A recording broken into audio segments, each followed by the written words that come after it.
배 소장님, 예. 이번 주도 여론조사 어떻게 흘러가고 있는지 여론의 흐름 이걸 좀 짚어보도록 하겠는데요.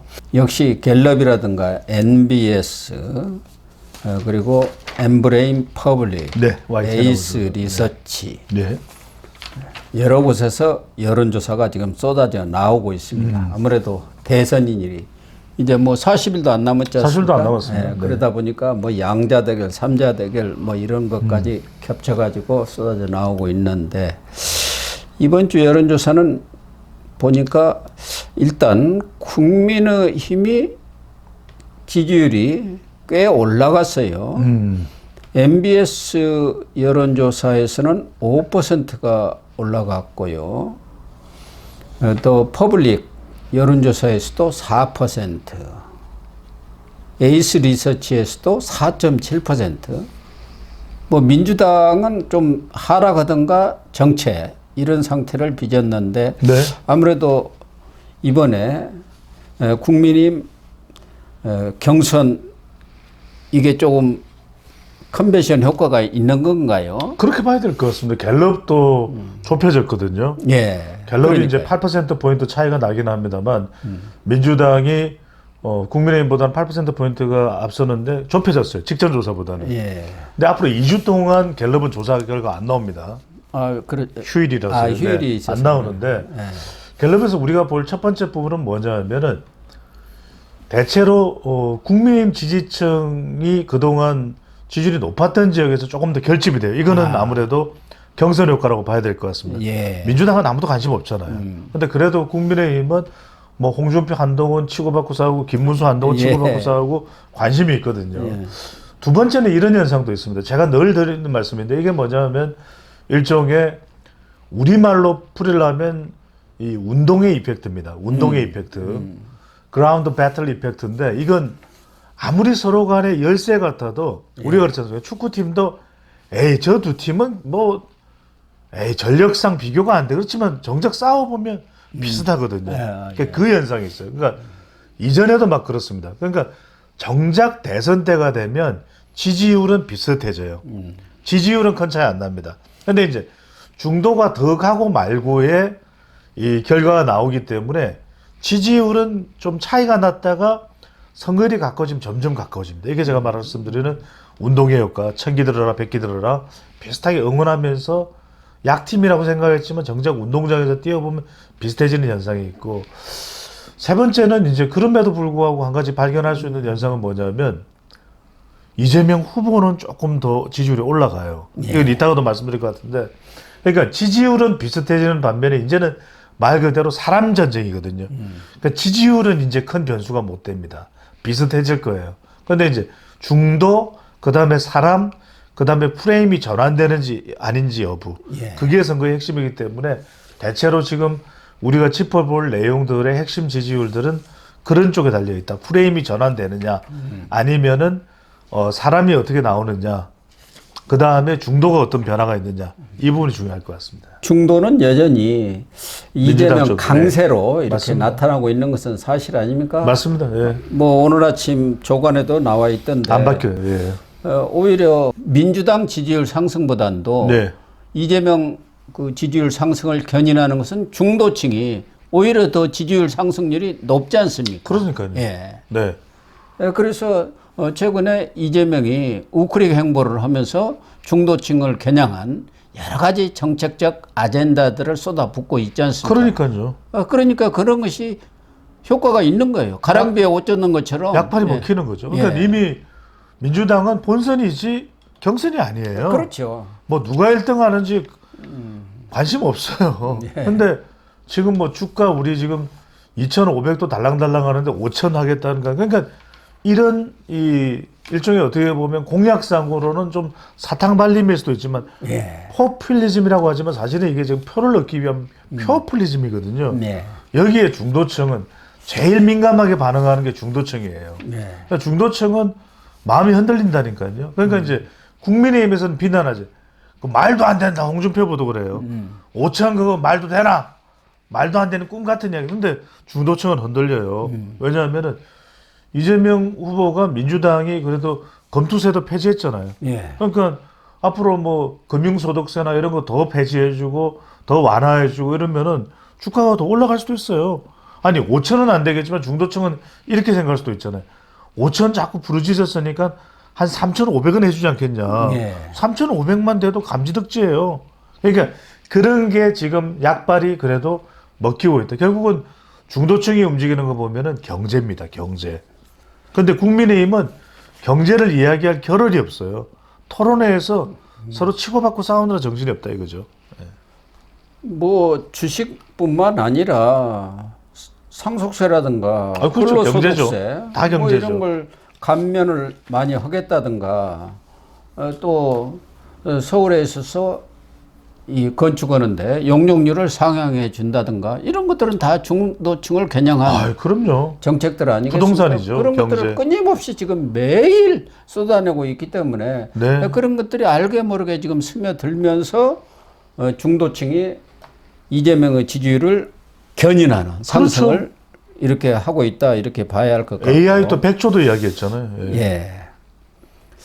이번 여론조사를 보니까 지금 국민의힘이 경선을 한참 진행 중인데 그중에 뚜렷하게 드러난 것이 한동훈 대표가 갤럽 여론조사에서도 그렇고 또 일부 언론사가 조사한 YTN이라든가 또 국민일보 여론조사 이 결과에서도 나온 것처럼 어떻게 보면 약진에서 다 1위로 지금 치고 올라왔어요. 최근에죠. 그렇죠. 예. 그게 이게 이유가 있는 것 같아요. 예. 일단은 4강에 안철수가 들어간 걸 보더라도 조금 여론이 변하는 것 같아요. 윤석열 대통령 선거 이후에는 조금 탄핵의 강을 건너야 된다는 여론이 있어요. 이게 이전보다는 좀 강화됐다고 봐야 되거든요. 그러면 탄핵의 강을 건너야 된다고 이야기를 했을 때 가장 수혜를 받는 사람이 누굽니까? 누굽니까? 한동훈 전 대표 한동훈이죠. 아니겠습니까? 거기다가 윤일수 여의도 연구원장이 사과. 이 정책 방송에서 사과를 해야 한다. 그렇죠. 잘못됐다. 이걸 분명히 이야기하고 그렇죠. 나선 것 아닙니까? 거기에 특히 영향력이 큰 조선일보가 탄핵의 강을 건너야 한다. 윤석열과 거리두기 하지 않고는 이번 대선은 해보나 마나다. 그런 뭐 기사들을 일면 톱으로 그렇죠. 쏟아내고 있지 않습니까? 그렇죠. 왜냐하면 이번 대선에 윤심 운운하기 시작하면 그거는 뭐 끝난 거예요. 더 이상 이야기할 필요도 없고. 두 번째가 뭐냐면 한동훈 주목도가 높아진 겁니다. 일단 여러분 지지율이 올라갈 때는 주목도가 높아지는데 어떤 주목도? 토론을 꽤 잘하고 있는 거예요. 예. 토론을 그래도 김문수 후보나 이게 보는 관점은 다를 수 있습니다. 그래도 제일 주목받아요. 여하튼 어찌 보면은 그 부분에 대해서 한동훈 후보에 대해서 또 지지하지 않는 사람들이 보는 시간은 다를지 몰라도 의사결정을 안 하고 보는 사람들은 확실히 토론을 잘해요. 예. 준비를 많이 했어요. 다른 걸 떠나서. 그래서 조목조목 논리적으로 반박을 하는데 홍준표 후보하고의 이야기를 할 때도 지금 보면은 홍준표 후보도 본인이 알고 있는 내용을 제대로 답변을 못 해요. 예. 가령 이런 겁니다. 핵 무장에 대해서 아이고 난 그 언제 내가 무장이라 그랬어. 내가 균형이라 그랬잖아. 이건 다른 이야기. 그러니까 여러분 토론회에서 다른 이야기 하면 안 돼요. 그다음에 뭐냐면 뭐 전술핵을 재배치할 수도 있건 말이야. 이랬더니 그럼 한동훈 후보 바로 물어보면 어디 배치하실 건데요?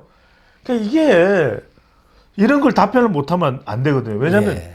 전술핵이라는 것은 미국 핵입니다. 미국 핵이기 때문에 미국이 어디에다 배치하냐면 이른바 우리 국 외에 한국 외에서 언제든지 기동할 수 있는 전술핵을 배치하거나 B2 폭격기가 오면 되죠. 또 하나는 뭐냐면 미군 부대가 평택에 있잖아요. 예. 이전에도 그랬습니다. 1994년 이전에 우리 한반도에서 완전히 비핵화하기 전에 미군 부대의 전술핵은 크지 않거든요. 그걸 없는 그렇게 이야기하면 되는데 그게 생각이 안 났던 모양이에요. 예. 그걸 나한테 물어봐. 11억 자꾸 그러고 말이야. 쓸데없는 소리를 하고. 그거 안죽거리고 말이야.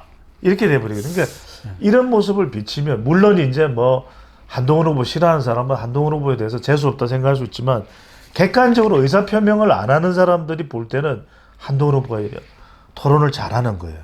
그렇게 볼 수 그러니까 있어요. 갤럽에서 20일에서 24일 조사한 결과를 보더라도 전체 지도자 선호도에서도 한동훈이 8로 홍준표 7, 한덕수 6 보수 후보 중에서는 1위로 또 치고 올라왔고 그렇죠. 국민의힘 지지층 중에서도 한동훈 21, 홍준표 19, 한덕수 17 뭐 이렇게 나와 있고 무당층에서도 뭐 이재명이 앞서기는 합니다만은 한동훈이 또 1위로 이렇게 치고 올라왔어요. 최근에 여론조사 상으로 보면은 한동훈 네. 상승세가 두드러지게 나타나고 있다. 그러니까 기류가 변하는 것도 있고 이게 그 기류가 변하면 뭐냐면 중요한 게 TK가 변해야 되거든요. TK가 좀 변하는 거예요. 그 다음에 이제 또 하나가 토론을 잘하니까 이게 결정 안 한 사람들이 한동훈 쪽으로 가는데 한국갤럽은 주관식이거든요, 여러분. 주관식은 뭐냐면 탑 오브 마인드. 최근에 뭔가를 했을 때 기억이 남아야 되는데 한동훈이 기억에 남는 거예요. 확실히 토론을 잘해요. 물론 뭐 싫어하는 사람들이 싫어하겠지만은 토론하는 걸 보면 확실히 객관적으로 봤을 때 준비를 많이 했어요. 예. 또 하나 이번 갤럽 조사에서 과거에도 이런 조사를 했는지 기억은 잘 안 나는데 대통령감으로서의 그런 여러 대선 주자를 놓고 지지냐 반대냐 이런 조사를 했더라고요. 예, 예. 그걸 보면은 이재명은 지지와 반대의 차이가 반대가 3% 정도 높아요. 그러니까 49대 지지가 46. 네. 그런데 한덕수 대행을 비롯해서 국민의힘 주자들은 지지와 반대의 차이가 지지가 대선 대통령감으로서 지지한다가 예. 한 20%대 한다면은 반대한다는 60 내지 70%예요. 네. 그래가지고 다 30 내지 40% 반대가 많은 그렇죠. 이렇게 지금 나와 있거든요. 중도 측은 더 말할 것도 없습니다. 그렇죠. 중도 측은 오히려 이재명의 경우는 지지가 반대보다도 4%가 높은데 맞아요. 오히려 국민의힘 또 법여권 주자들의 경우는 여기는 더 높아버려요. 아니 더 그러니까, 높아버려 차이가. 그러니까 고 박사님하고 저하고 방송하면서 계속 분석하면서 했던 노래를 불렀던 게 중도잖아요. 네. 맞지 않습니까? 그러니까 중도를 못 끌어오면은 이번 대선은 포기해야 돼요. 안 돼요. 중도가 핵심입니다. 그러니까 한동훈이든 홍준표든 김문수든 한덕수든 중도를 가져와야 됩니다. 중도 가져올 수 있는 방법을 구상해내지 못하면 예. 그 모멘텀을 못 만들면 끝장이에요. 그러니까 중도를 데려와요. 제가 노래를 불렀습니다. 우리 고 박사님하고 저하고 이 데이터 분석하면서 계속 했던 게 이렇게 중도가 중요하다. 중도가요. 선거에서는 결정적이다니까요. 특히 오늘 뭐 언론에서도 분석을 했던데 문화일보죠 아마. 지금 사실은 뭐 젊은 층의 경우는 말할 것도 없고 40대 50대는 확고하게 진보층 민주당. 네. 민주당 지지 아닙니까? 그런데 그동안에는 60대 70대가 그나마 보수층을 받쳐주었어요. 그렇죠. 그런데 최근에 갤럽을 4월 달 조사한 거 보면은 60대마저도 이 진보 측으로 돌아갔다. 그러니까 이재명 지지가 더 많다는 이런 결과가 나왔어요. 그래서 이 4월 달 전체를 분석한 거 보면은 이재명 단 한 사람이 36%를 차지하고 있어요. 그렇죠. 60대 지지율에. 그런데 보수층 전부 합친 사람 6명. 그러니까 4명 말고 거기에 한덕수, 이준석 겨우 37%. 1% 높아요. 그러니까 60대까지도 돌아선 거 아니냐. 문화일보가 엠브레인 퍼블릭하고 조사한 거 보면은 60대 지지율을 보면은 이재명이 40이고 홍준표 28이에요. 그리고 한덕수 대행하고도 이재명이 40이고 한덕수 40이란 말이에요. 그러면은 60대까지도 이제 이재명 진보 쪽으로 돌아선 거 아니냐. 그러니까 지금의 60대는 과거에 386 그 사람들이 나이 들어가고 다 60대로 편집돼 버렸어요. 아니 3년 전에 2022년에 대선 때 57세, 58세, 59세가 60대예요. 그러니까요. 60대라니까요. 예. 60대예요. 그러면은 60대 중반까지는 686이라니까요. 운동권이에요. 그러니까 보수로서는 지금 연령대에 있어서도 이제 남은 밀린다니까요. 것은 70대 뿐이 남은 것 없지 않느냐. 그러니까요. 예. 20대의 경우는 홍준표 후보가 그동안 청년의 꿈이라든가 뭐 이런 콩카콜라. 토론 네. 광장을 만들어 가지고 젊은 층한테 소구력을 많이 높이려고 노력한 결과 조금 높은 경우가 있는데 나머지 후보들은 뭐 20, 30대에서는 게임이 또 안 되죠. 없어요? 예. 네. 그래서 홍준표 후보는 계속 이준석하고 노래를 부르는 거니까. 그러니까 이게 전반적인 데이터를 보면 실망을 시켜드리려고 하는 게 아니라 이렇게 판은 기울어져 있어요. 판은 기울어져 있다니까요. 예. 또 하나 이번 갤럽 조사에서 저는 보고 깜짝 놀란 게 이 보수층을 상대로 해서 이재명을 포함해서 여론조사를 했던데 거기서 한동훈이 15, 이재명 14, 한덕수 대행 14, 김문수 14, 이준석 4, 안철수 2. 뭐 이런 순으로 나와 있더라고요. 네. 그러니까 이 보수 쪽에서도 이재명이 14%로 2위를 하고 있고 1위하고 차이가 1%뿐이 안 된다. 그 얘기 아닙니까? 그러니까 대세론이 나오는 그러니까 거죠. TK도 가서 여론조사해 보면은 이재명이가 한 2, 3위를 차지하고 있지 않습니까? 물론 뭐 안동 출신이기는 합니다만은. 물론 이건 다자 대결이니까 아직까지 이제 후보가 예, 한 명으로 물론이죠. 가려지지 않아서 그런 것이긴 한데. 네. 어쨌든 이런 상황들을 보면은 지금 경선을 벌이고 있고 나중에 단일 후보가 나오면은 결국은 51대 49로 수렴이 되지 않겠느냐 저는 그렇게는 보고 있습니다. 최근에 대선 결과를 보더라도 지난 대선은 0.73%였고 그 이전에 문재인 박근혜 전 대통령이 붙었을 때도 3.6%뿐이 차이가 안 났었습니다. 그렇습니다. 네. 그리고 박근혜 전 대통령 탄핵 이후에 문재인과 보수 쪽 세 사람이 붙었지 않습니까? 그때는 찢어져 갖고 나왔는데 네. 그때도 보면은 문재인은 41.08%인가 얼마 돼요? 41.8인가? 홍준표 24, 안철수 21이에요. 두 사람만 합쳐서 45입니다. 되는 거죠. 그리고 유승민이가 6.8. 네. 그래갖고 한 52% 얻었지 않습니까? 맞아요. 그러니까 결국은 수렴돼가지고 박빙의 승부를 겨룰 것이다. 이렇게 보기는 하지만 최근에 여론조사를 보면은 조금 분발을 해야겠다. 보수 측 후보들이 그런 느낌이 들고 다만 조금 희망적이란 컨벤션 효과라고 하지만 국민의힘 지지율이 껑충 뛰면서 민주당과의 차이를 거의 오차 범위내까지 좁혔다는 거. 그렇죠. 예. 그게 이번 주 중에 나오는 조금 특이한 뭐 특징적인 그런 여론조사 결과가 아닌가 이렇게 계속 보여지네요. 비슷해질 거예요, 그거는. 네. 다만 특히 윤석열 대통령 탄핵 이후 파면이 되면서 국민의힘이라든가 보수 우파의 결집력이 많이 떨어졌구나 하는 것을 알 수가 있는 게 이번에 보면은 보수층은 이 갤럽 조사입니다만 국민의힘을 지지한다가 69%인데 반해서 진보층은 민주당 지지가 압도적이죠. 80%입니다. 그럼요. 69%대 80%. 그리고 정권 교체와 관련해서 진보 측은 정권 교체에 84%가 찬성한 반면에